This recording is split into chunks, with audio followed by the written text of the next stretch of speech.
Hi, I'm Dave Salmoni for Animal Planet, and these are your animal bites. We all like to travel with our pets, and whether it be a road trip or a flight or any type of travel, we all want to do it safely and smart. Now, I'm here to help you with a few tips on how to do that.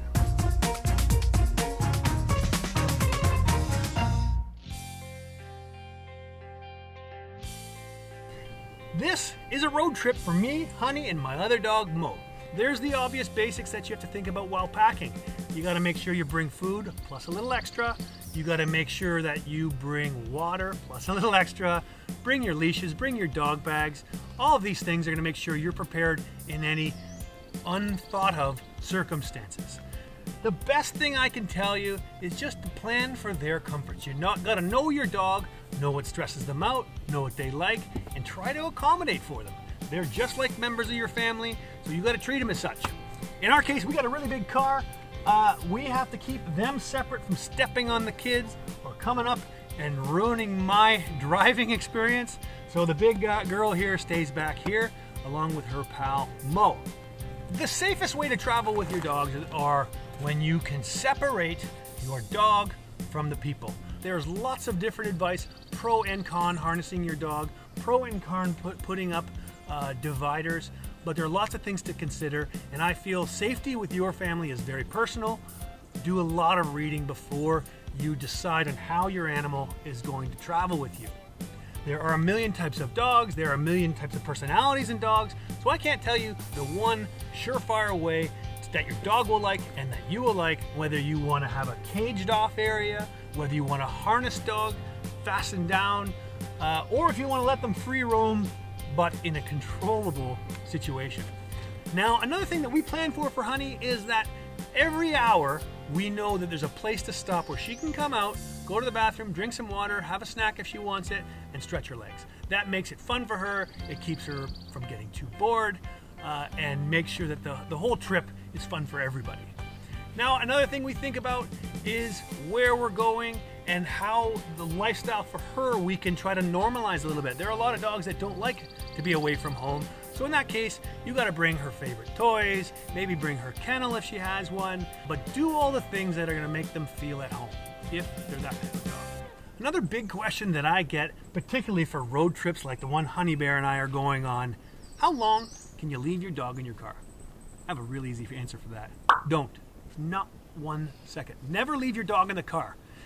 If you're with your dog, you can guarantee you'll be there if it gets too hot, if it gets too cold, if something else was to happen that would stress your dog out, you're there to deal with it. Never leave your dog in the car.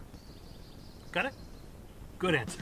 But what about flying? We all know the different ways we can fly with our dog. You can put them in a carrier, you can have them on your lap, or you can put them in the cargo hold. These are all good options, but you have to know what's right for your dog. Obviously, Honey is not going to be allowed in the cabin with me. She's not really a lap dog kind of girl. So I have to get her ready to fly in that cargo hold. And the way I do that is I get a crate that fits her, and if you don't know how to do that, the pet store will help you fit her. But my advice is make sure your dog has just enough room to turn around. If your dog can turn around in her crate, it's the right size. Once she has a crate, you train her to it. Give her food in that crate, give her water in that crate, give her treats in that crate, make sure she has her favorite blanket, her favorite toys, whatever it is to make her feel like that's her home. The other advice is when she's sleeping in it, cover all the windows, make it a blacked out area, because you'll be able to do that in the cargo hold. So no matter what's happening around her, she'll be used to being in this dark, wonderful place that she thinks smells and sounds like home. Now, if your dog is one that is able to come in the cabin with you, what should you consider? Once again, make sure the carrier fits, make sure you train the animal to the carrier weeks in advance. Always bring treats with you when you're going into a new environment with your pet. So if that pet's never flown before, please bring its favorite treats, its favorite ball, maybe a blanket that smells recognizable to it, all things that might help comfort your animal when they're flying. Well, but what if your dog is still going to be nervous in that cargo hold? Well, medication is something that's often asked about. That's something you have to deal with your vet. There are safe medications, and your vet will be able to tell you if your dog is the right candidate to have just a little tranquilizer to help her get from A to B. Another thing to consider is the breed of your dog.